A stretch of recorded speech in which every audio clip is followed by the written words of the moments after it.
Ayan, oh, si Nora Honor. Ayan ang kanyang, ano. Ayan, guys.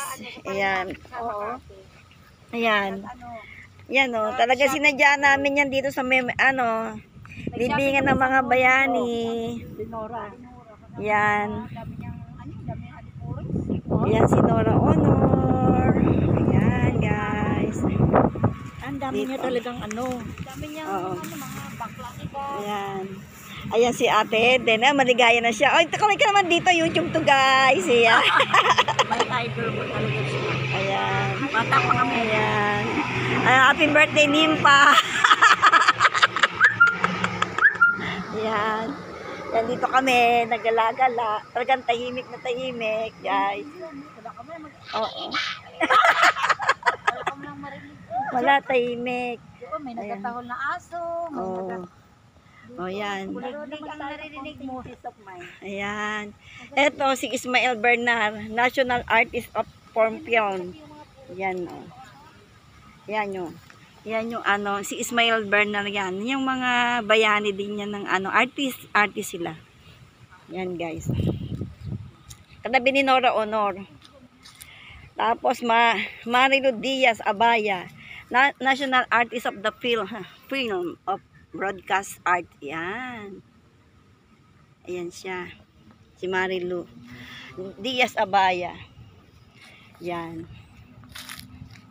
Si Arturo Rogelio Luz. National Artist din siya. Yan. Yan, guys.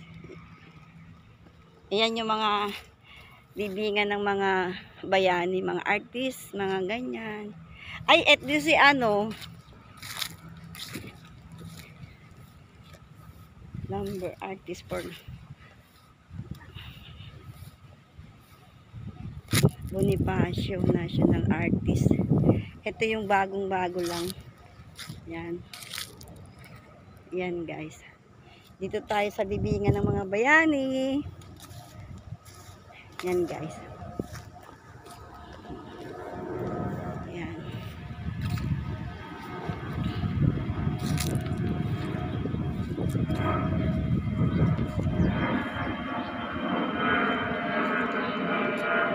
Mga national art, ay, angkop kikukol. Yan. National artist.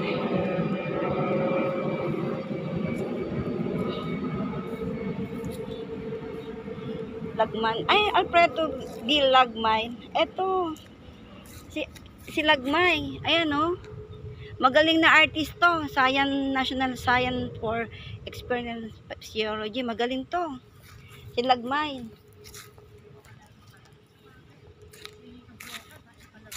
Taning Yona. National. Ayan, guys. Alejandro Anding Process. National. Ito yung mga magagaling na National Artist of the Philippines. Yan. Lord to the me of what we did in her, Moises of you ending roses. Yan, guys. Yan. Ito yung mga National Artist. Yan. Malapit ang bibingan ni Nora Honor dito sa tabi ng daanan ng ano. Malapit lang siya, yan, guys. Ayan. Napakatahimik ng lugar. Yan, guys.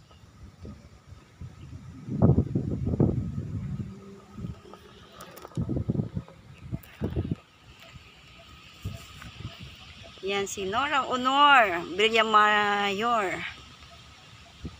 My idol.